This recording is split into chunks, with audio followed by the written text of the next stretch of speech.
I'm Connor Old, and welcome back to another episode of the Top 10 of the 2010s. And this week we're going to be continuing to break down my list of the top 10 international movies of the decade with my picks from 6 to 2, where next week I'm going to be talking about a whole video on my number one pick of an international movie of the decade. Now, we've been doing this series for quite a bit now. This is the format, if you don't know, if you're new to the series, is essentially I give a top 10 list every 3 weeks. I give my picks from 10 to 7 one week, my picks from 6 to 2 the next, and then finally one video on my number one pick of said list. And we still got a couple more series to go. This is around the time when I'd be uploading my sort of old Oscar countdown series as we start to get into October in the Oscar season. However, because the Oscar season has been pushed out, I'm going to be delaying that to around mid-December. We actually start to get more buzz and more of the movies start to come out, so we understand a little bit more of their positions, because we sort of lacked some of that festival buzz this year, and because the Oscars have been pushed by 2 months, therefore I'm pushing my season by 2 months. So just in case you're wondering, for the Oscar fans, which I know there are a lot of you out there, but just still, this is the top 10 of the 2010s that I've been enjoying the series a bunch. And really these international movies, which are a different type of movie, which aren't necessarily a genre, but still a list that's worth mentioning because there are so many great movies to talk about here within this large world cinema. There's more than just sort of North American Hollywood movies. There really is a whole world of cinema that is great to watch, and I hope that you sort of take these recommendations and check out some of these movies, because there are some that I think maybe you haven't heard of but are definitely worth checking out. But without further ado, let's jump into my number 6 pick, which is going to be Parasite. 근데 지금 진짜로 이상한 게 뭔 것 같아?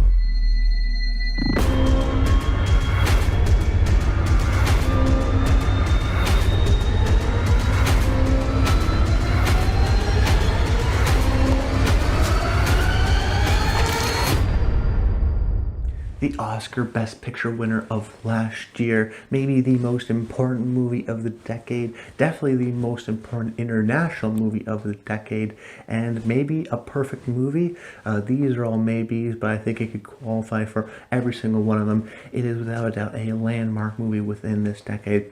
It was on my top 10 list of last year, just for the top 10 movies of 2019. Of course, it had that surprise sort of Best Picture win and really shocked a lot of the world, sort of showing a sign of where the Oscars are going now. But I did talk about it in some of the videos there, but in this video I still want to talk about it more and break down and analyze why it was such a global phenomenon, and why it is still only number 6 at my only number 6 on my list of the top 10, and why it's not, say, number 1, which is maybe the expected answer for a lot of people. Now, like I said, with all these lists, it's not necessarily the best of the decade or on these lists. If it's the best romance or best action, or in this case, the best international movies, Parasite may be the best in terms of it's the most well-made. I find very few flaws with it. It very well could be described as a perfect movie. However, when I talk about these movies on my list, ultimately there's personal bias that comes in. Ultimately, there's some of my favorite movies, and I enjoy 5 other movies more than Parasite. But we're not here to sort of degrade Parasite. It's number 6 on my list. I really love the movie. About a family who is jobless and sort of struggling with employment, who decides to, when one of the son gets an employment opportunity as a tutor with a rich family, he decides to sort of conspire to get the entire family working for this rich family. Similar to other movies on this list, it is one movie that you think it is, and then it's something else, and then it diverts, and then changes, and something else, and always keeps you on your feet. And I think that element, that unpredictability, adds to a large reason why I think the film was such a big success at the Oscars, and why it was such a global phenomenon. I think a lot of people are looking for different and unique things, and because of the sort of entertaining element and sort of the incredible critical praise, as well as the sort of genre trappings that Bong Joon-ho is so great with and also does it here, I think that it's a movie that transcended it because it was an easily digestible movie, but also that story was so strong and so unique that people were really attracted to it. That there is a lot of sort of unique stories all the time, particularly from international movies, that a lot of just general sort of moviegoers wouldn't have seen. But for some reason or another, I think because of the combination of it being a genre movie, incredibly well made, has awards buzz, with this incredibly great story. It's not sort of boring and art housey. It really does work and was able to penetrate. And I think a large reason has to do with that story and the unpredictability nature of it. But that's not to say it's just a shocking script that it just goes from one scene to the next. That there is an incredible amount of development and payoff. That the movie is constantly setting things up to pay things off. It's all about perspective and really comparing and contrasting these two families and their viewpoints and their sort of social standing within Korea. And I think it really has that right balance of thematic elements along with these sort of screenwriting tropes of setting things up and paying it off and having these sort of perfectly paced events so you're always engaged. It really is paced well for that. But then also on top of that has these strong social sort of thematic elements. There's one scene where a heavy rainfall causes sort of a flood to one family's apartment, and then the other family talks about how they love the rain because they love the smell of it, of course not realizing what had happened to the other family the night before. So there's these small little things where personally this movie I think is a political movie, but it's not overtly political in the sense that you can't watch it without that. That's similarly to a movie like Get Out. I think it's a movie that you can just enjoy straight up as a suspense thriller, and it works for that. But if you want to rewatch it and you really want to point out and stick to some of these sticking points of the political divide, of the sort of class divide that Bong Joon-ho is commenting on here, through these subtle moments like that sort of rain scenario where you don't necessarily totally pick up on the first time unless you're, of course, an attentive viewer. Moments like that which allow it to have some political messaging and some political sort of thoughts and conversation and discussion without sort of hitting you over the head with it. And I think it's that sort of great balance between not making the Park family the villains or not making the Kim family the hero, that there is sort of a duality to both families and there's good and bad to both of them. So you're not necessarily sure who you're going to root for, and then ultimately you end up rooting for everybody. You don't really want to see anything bad happen to anyone. But also I think it's a masterful achievement in technical craft, that it's a movie that has this great story, but really I was almost impressed with the technical elements. There's a classic example of something like Goodfellas or Casablanca, where it's all these incredible craftsmen and craftspeople working at the top of their game. That the editing, for example, in this movie, with its use of montages and sort of predictable, almost rhythmic pace, allows you to really fall deep into the story and is very impressive. The production design, whether it be the Kim family's sort of half sub basement but half above ground kind of a level, which is of course a great metaphor for their sort of social status, but then also sort of the cold modernness of the sort of idyllic Park family house. And then even something like the cinematography, where there's a lot of these sort of slow, controlled camera movements, where if you look at a lot of these montages, or even just a lot of shots in the movie, you'll start to realize that the camera's always moving, always sort of slightly moving in these small, subtle ways, always sort of rechanging and reshaping the frame without sort of cutting, while still keeping what I think is the film, it gives the film a lot of momentum. So with that, and then the score, which really propels it and adds to almost an operatic feel to it, the technical elements add to the story even more so than the story itself. And it's just similarly to something like The Handmaiden, a matchless kind of a movie where every shot is dripping with detail and dripping with the maximum amount of effect, whether it be social or political allure, whether it be just an incredibly funny line, or whether it be just a visually dynamic shot that works to add to the edit and the pace of the movie. It seems like a movie that was in Bong Joon-ho's head and was executed sort of masterfully. I think it was rightly deserving of the Best Picture winner in terms of just its incredible achievement as a film, and it had to make this list here at number 6. At number 5, I decided to choose Lee Chang-dong's Burning. 마치 처음부터 존재하지 않았던 것처럼 사라지게 할 수 있어요.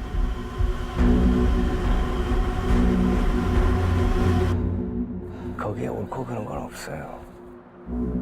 자연의 도덕만 있지.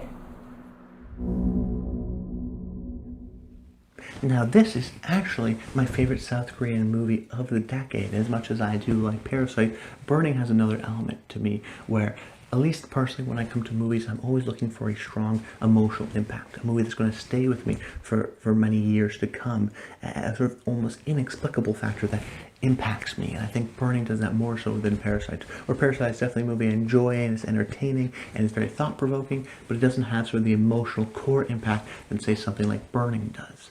And it's a movie where, when I first saw it, I wasn't exactly sure what I was watching. Even when it ended, I was sort of like, huh, that was interesting and I was engaging. But it was only until weeks after where I sort of constantly kept thinking about it. And even still, sort of 2 years later after I initially saw it, I'm still sort of thinking about it, and I've revisited it a couple times. What I initially thought would be sort of a 2.5 hour slog turned into sort of a mysterious, dreading, kind of alluring movie with an inexplicable pattern and inexplicable quality. But I think I found some certain elements that allow me to explain it a little bit better than just inexplicable.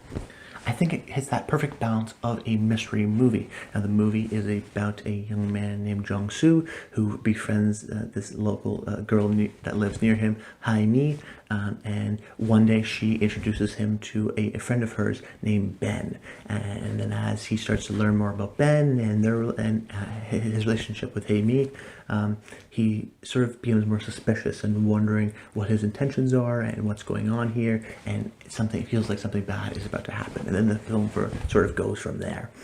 Now, it's a movie that plays like a great sort of detective novel or a detective movie where the mystery is perfectly balanced, where it's sort of just feeding you little pieces of information where you're not necessarily totally knowing what's going to happen next, so there's no suspense, but you're not totally lost where you're just sort of give up because you're not given anything. It's just so ambiguous that you don't understand it. That it is ambiguous, but the movie still gives you enough information to keep you sort of going on and sort of understanding things. And another part on why this works is because of the performances all around. I mean, everyone's really terrific, but someone particularly like Steven Yeun, who's able to, just the way he delivers his lines, where they're sort of cold and calculating, and also has sort of a sort of slyness to it, so you're not sure if he's trying to manipulate or be coy with Jung-soo. So these lines that are delivered with these sort of subtle elements, these sort of masculine mind games that are going on between the two characters of Ben and Jung-soo is great and accentuated by the performances, and that's a huge part of why the mystery works. But also the technical craft in terms of the directing decisions from Lee Chang-dong and sort of the different framing devices that he uses throughout the film, that I was constantly impressed by. Just simple shots or simple sort of setups where someone like David Fincher is also great at this, where it's just two people talking and having a conversation, but the way it's edited, the way people are framed and blocked within the film, change the meaning of everything. Most times in movies it's just two people talking. It's just two people having a conversation. The infinite possibility of movies is that it's either at a hockey arena, or it's in space, or there's so much different things that can happen.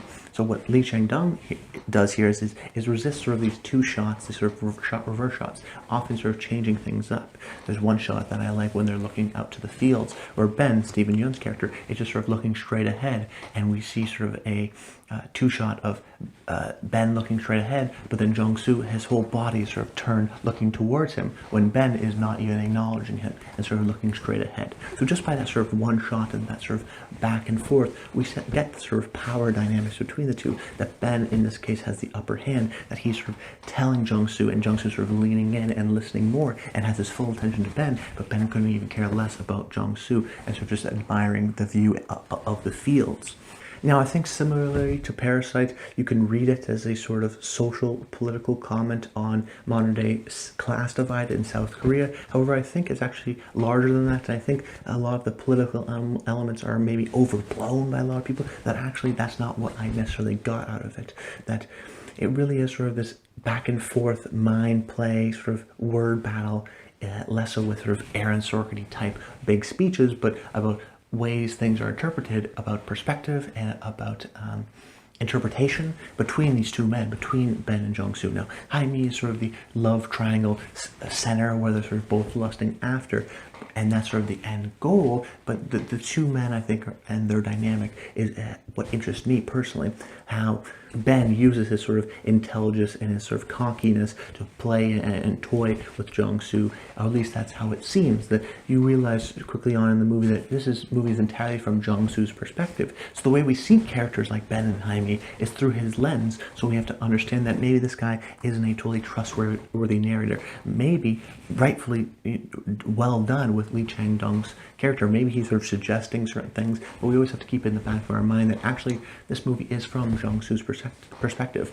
That this is a movie that we may see Ben as sort of this villainous, rich kind of a guy, but that doesn't mean it's necessarily the truth. That this is sort of from Jung-soo's perspective. And I sort of read it as Ben being sort of the smarter but cockier and sort of almost sociopathic in his disregard for greenhouses and just general sort of people, and particularly some of his dismissiveness for Jung-soo, but also his sort of adoption of Western ideas. I mean, his name is Ben. He goes for a handshake instead of a bow. There's these small things that sort of show the moments, the positives and negatives of each side of how Ben's interested in sort of this Western ideas and advancement and sort of the greatness that comes with that, but also some of the issues and the problems and the disrespect of culture and tradition, where Jung-soo is on the opposite side and has a sort of more humanist kind of a perspective of tradition and culture, but lets his anger sort of get the best hold of him, and maybe he sort of lacks some of the ambition that Ben does. And it's sort of a great movie because both allow to be allowed on the forefront, that I actually don't see Ben as this incredibly villainous role that is sort of the rich guy who's terrible kind of a perspective that it is, or maybe some people are alluding that it is because of some of the political elements of it.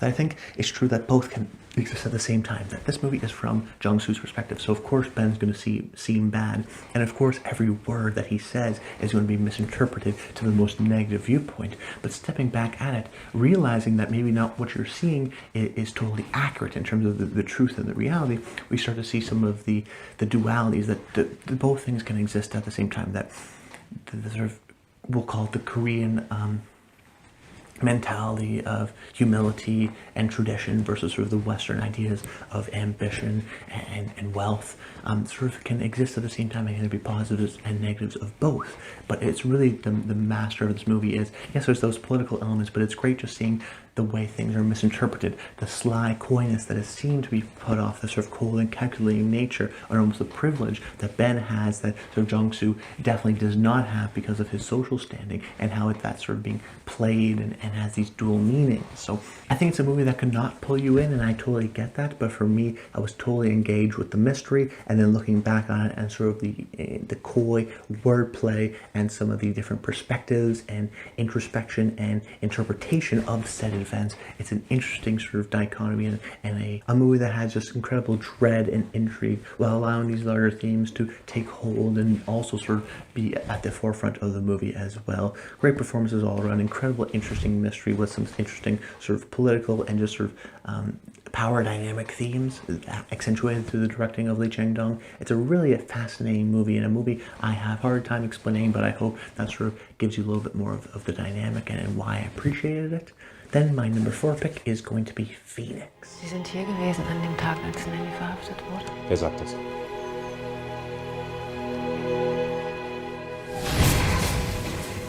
Nächste Woche lassen wir Nelly zurückkommen.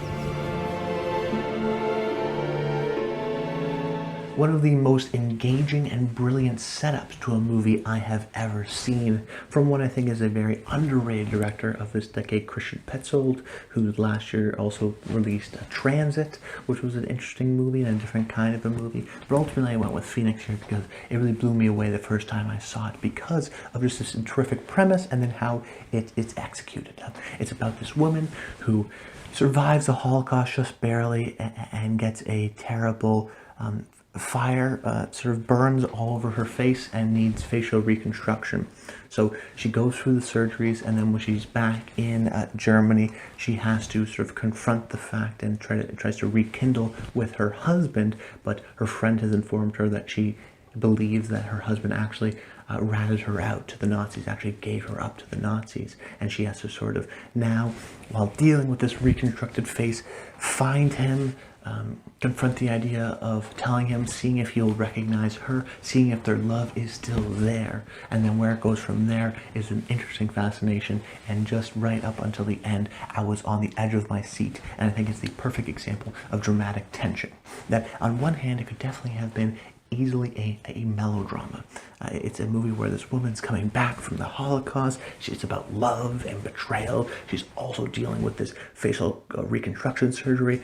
It's like there's a lot of these sort of plot mechanics and elements. But what Christian Petzold does so well is actually restrain on the facts of going even bigger. That there could be a scenario where it's like, and then this happens, and then another sort of reveal, and then when there's too many reveals and there's too many sort of blah, blah, blah, blah, blah, it almost becomes super melodramatic and almost soap opera-esque, and therefore takes actually the dramatic tension out of it. But what it does here is sort of set up a brilliant premise and situation, a sort of moral dichotomy, what have you, and then plays it through. That tries to use these small moments and gives an incredible amount of restraint as to what happens next, as to the little things that allow to create tension. Instead of relying on plot mechanics to create tension, he actually restrains back. And once he sets up this sort of role in the scenario, this moral quandary, he allows little things like there's a handwriting, how someone handwrites, or just walking, and the differences between that, and sort of the difference in the back and forth.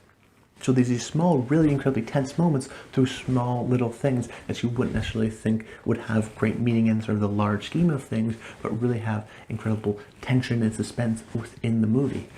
It's just an interesting movie as well, because I haven't personally seen a lot of movies that, you know, for as many World War II movies that exist, I haven't really seen the sort of transitionary period of a German period on a sort of a smaller scale, of these constant human interactions where they have to go back to living life as normal after this traumatic event. The script and the dialogue are terrific at having these sort of dual meanings, these double entendres, these allusions, where there's more meaning in between the words and double meaning within the words than with pretty much any script this decade. How one thing can mean one interpreted one way, but can also be interpreted another way because of the scenario, because the movie is so interested with perspective. How she has a unique perspective because she sort of has and holds all the power of the situation, where her husband, who she's trying to find and try to figure out if they still love each other and sort of their dynamic, has a different set of information. And the way that is used for sort of dramatic irony and dramatic tension with the audience and the main character of Nellie, she knows what's going on, but the husband doesn't, allows for some great sort of, like I said, tense moments, but also sort of moral questioning. And when she says something, we know it means something, but when she's saying it to him, it means something else. So these sort of dual meanings, or the meanings within the words, in between the words, or how there's just these sort of holds and lingers on glances and looks and trying to sort of communicate things without actually saying things. It's the what if. It's the what if this situation happened, you had a facial reconstruction and it doesn't look like you after you just barely survived the Holocaust, where your family all died, and you're trying to go back to your husband who may have written you, rat you out to the Nazis. Do you still have to go through love with that? What does betrayal sort of mean to you? Trying to ignore some of the suspicion. It's a movie that has just incredible writing and incredible situations where the dramatic tension of the movie, accentuated by some of the tension and suspense building elements of restraint, of these small things like a handwriting scene or just someone walking, adds so much tension because of what the history was, because of what the premise was. And then the ending of the movie, and the sort of lead up to the ending, was totally on my edge, and just a brilliant piece of filmmaking. And I mentioned how I love the painting glory ending, which is also terrific, but this may be the best ending of the decade. It is just pitch perfect in every way in terms of the reveal and sort of communicating everything. It's terrific and totally worth your time. So if you haven't heard of Phoenix or haven't maybe checked out Phoenix, definitely do check it out, because it'll really blow you away. And if it even blows you away sort of a 1% of what blew me away, I think you'll really appreciate it. Then my number 3 pick is going to be After the Storm. 行こうか。パパは何になりたかったの？なりたいものになれた？パパはまだ慣れてない。 From Japanese master Hirokazu Koreeda. This is a decade that he's had great success in, and maybe his best decade, whether it be Like Father, Like Son, or the Palme d'Or winning Shoplifters. However, I'm actually going to go with his 2016 film, After the Storm. about a divorced father who has to go back to his hometown to deal with his father's funeral and all the proceedings that comes with that, as he tries to establish new connections and relationships with his son, his ex-wife, and his mother while stranded in a tycoon. Hirokazu Koreeda is someone that I've really started to appreciate as I started to see his films, because as much as I like a guy like Wes Anderson or David Fincher, who have very visually stylistic trademarks and movies, I think there's also a testament to someone like Hirokazu Koreeda, whose editing and dialogue are very stylistic to himself, but ultimately the movies feel very realistic. He is a similar sort of auteur in the sense that Jim Jarmusch or Ken Loach are auteurs, that their movies feel very real in the world, but they're still particularly theirs, and their sort of brand of editing and their sort of writing and the way they sort of approach characters and the art form that is film. And I think it works well in this case because international filmmakers, even someone like Asghar Farhadi with his movie A Separation, which almost made this list, it's a movie that allows especially North American viewers to make it feel even more realistic, because we don't even know these actors. It's not Leonardo DiCaprio playing a social realist kind of a movie. It's really these people that are really terrific actors. We just don't know who they are, and therefore we associate them with these characters. And I think that's a similar situation with happened here with the divorced father Shinoda, played by Hiroshi Abe, who's incredible in this movie and really the linchpin of it, and his performance, it really propels the film. Now, Hirokazu Koreeda is great at character development, and a lot of the sort of first hour is getting to know these people, getting to know their backgrounds and relationships, so that when things change and when things diverge, slightly, but they still diverge and they still go into different directions, we understand where they came from.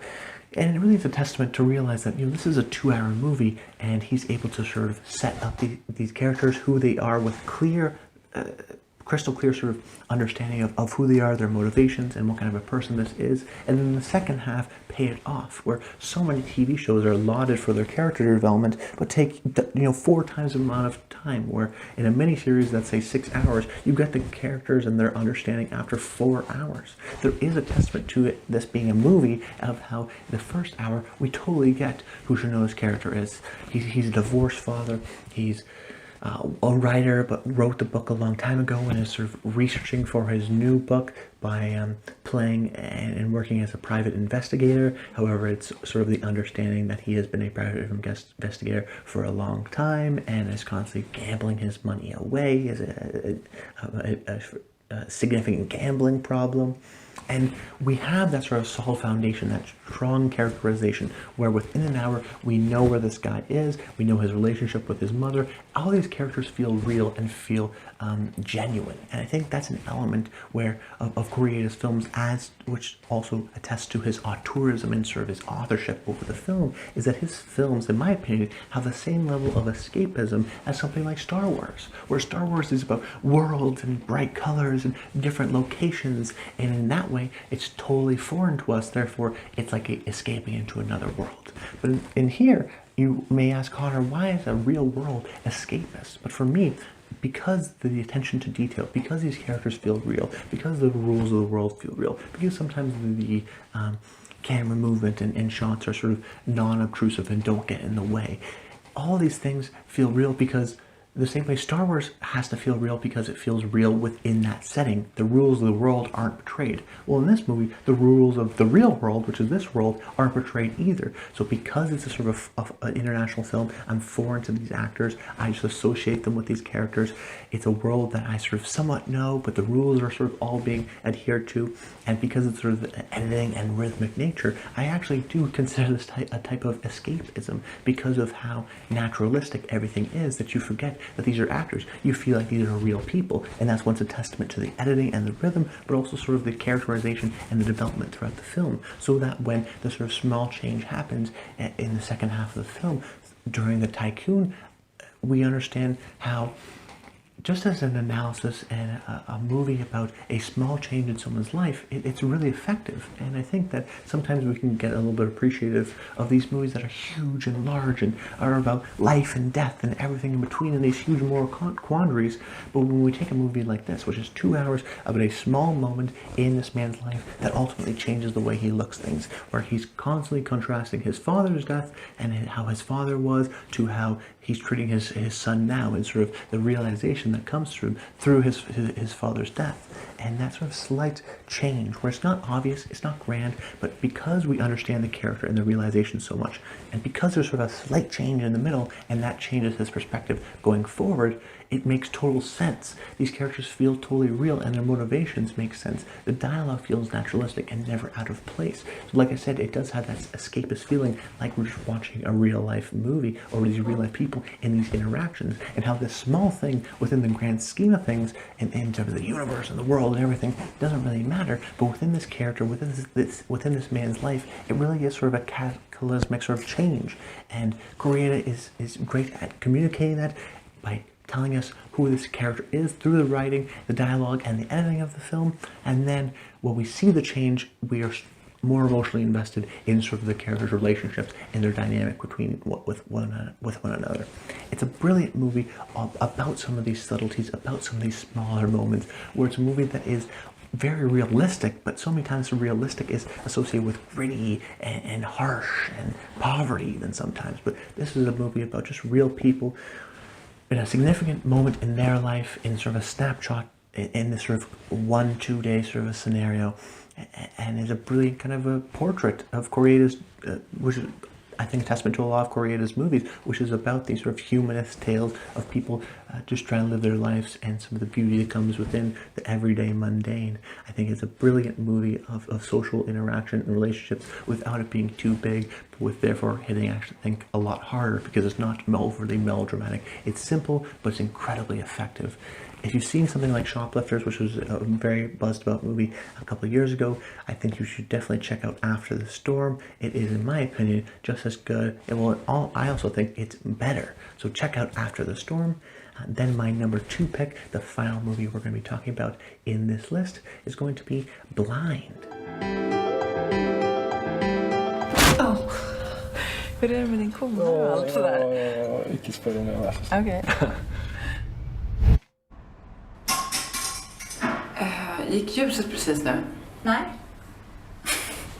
Okej, då är det bara jag då. A movie I actually didn't expect to be so high on my list, but I was really stunned when I first watched it because of the execution, but also because of the lack of critical recognition and just appreciation for this movie that I knew I had to talk about on this list. I mean, this is really one movie that I saw that was recommended to me by one critic, sort of an offhanded kind of a way, that was on my Canopy account, which was why I was able to watch it and check it out, and I was really blown away by it. This is from first-time director, long-time writer Eskil Vogt, who has written all of Joachim Trier's movies, whether it be Thelma or Oslo 31st of August, which was an honorable mention from last week's episode.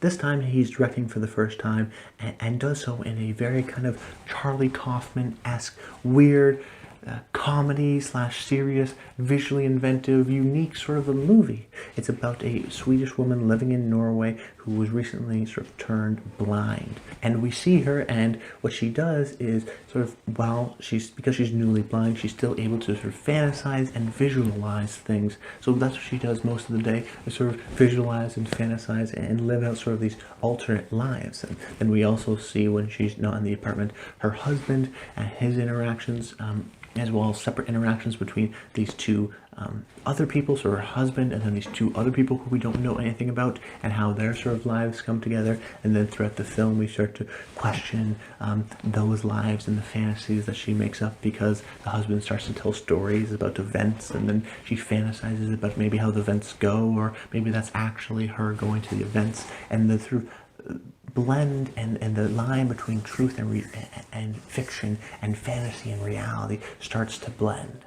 Therefore, the linearity is totally changing, and what we're seeing is always changing, where it allows for incredible visual inventiveness that this format allows the filmmakers, because so much you think of a movie about a blind woman, it's not about these you know, her going about her day struggling with being blind. It's really sort of a more heady, kind of almost experimental kind of a movie in the way she uses her fantasies and living within inside of her head to think about scenarios and almost write her own life that she's not having because she doesn't live within the apartment.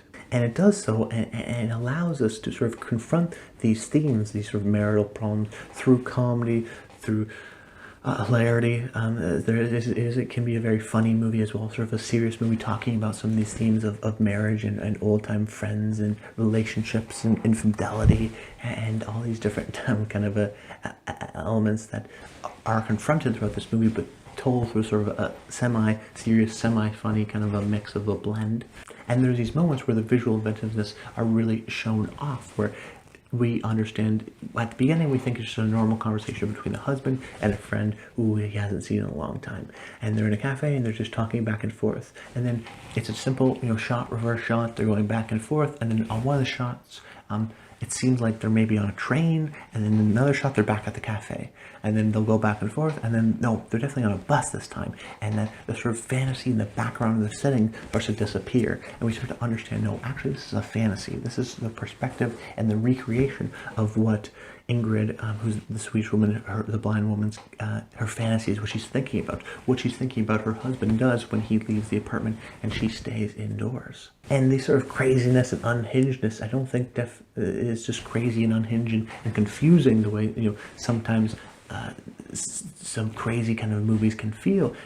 All the sort of elements really communicate and help visualize a point and visualize some of these themes of marital strife, of infidelity, of kind of purpose of life, being blind, and some of the enjoyments that you can have, but also some of the struggles and fantasies and wish fulfillment that you have. So it's all these sort of themes and different visual inventiveness, but all clearly communicated for a larger theme. So it allows for a movie to be exciting and rewarding, and you don't know where it's going to go, and allows to sort of experiment with the medium of film and linearity and truth and reality and fact and fiction, but also while still communicating clearly a theme and multiple themes, and having strong character development and getting to sort of know these type of people through these fantasies. Well, of course, I think in a meta way, also commenting on movies and in the same way, sort of Rear Window talks about voyeurism. There's elements of that as well. There's a lot going on in Blind, but I was really impressed just by its structure, its experimental nature. So if you're a fan of a movie like a director like Charlie Kaufman, and you know, something like Eternal Sunshine of the Spotless Mind, it doesn't have sort of a clear emotional arc or story as something like that, but I think confronts a similar amount of themes, but through its sort of visual inventiveness, and plays around with the medium of film that is so rarely done nowadays that you always sort of have to at least appreciate it, and definitely appreciate when it's done so strikingly well, like in something like Blind. So I highly recommend Blind. It's probably a movie that no one else has told you to watch. It may be hard for you to watch, but I still recommend you check it out because it's definitely worth seeing. And you could be now that one movie where, oh, I saw this Norwegian movie and it's really terrific and probably no one has ever seen it. There is that sort of element of international foreign kind of a movie bragging, especially because it's sort of not a movie that's in the mainstream, but just because it's in the mainstream. Similarly to what Bong Joon-ho says at the Oscar speech, if you get over that sort of 2-inch barrier, you can enter into a whole world of incredible international world cinema, and I definitely recommend you to do that. But that's about it, guys. I hope you enjoyed the video. Make sure you comment below. Let me know some of your thoughts, and let me know what your favorite movies, international movies, were of the decade. And if you've seen any of these movies, I'm sure you've seen Parasite. If you haven't, definitely check it out. But if you haven't seen some of these movies, let me know. Oh, that sounds interesting. Tell me more about it. I'd love to hear your comments down below, and subscribe to the channel so you never miss a video. Stay tuned to next week, where I give my #1 pick of the top international movie of the decade before we go once again into another list the week after that. But that's jumping ahead. For right now, all you need to know is to stay tuned for more content. I hope you enjoyed, and until next time, stay tuned.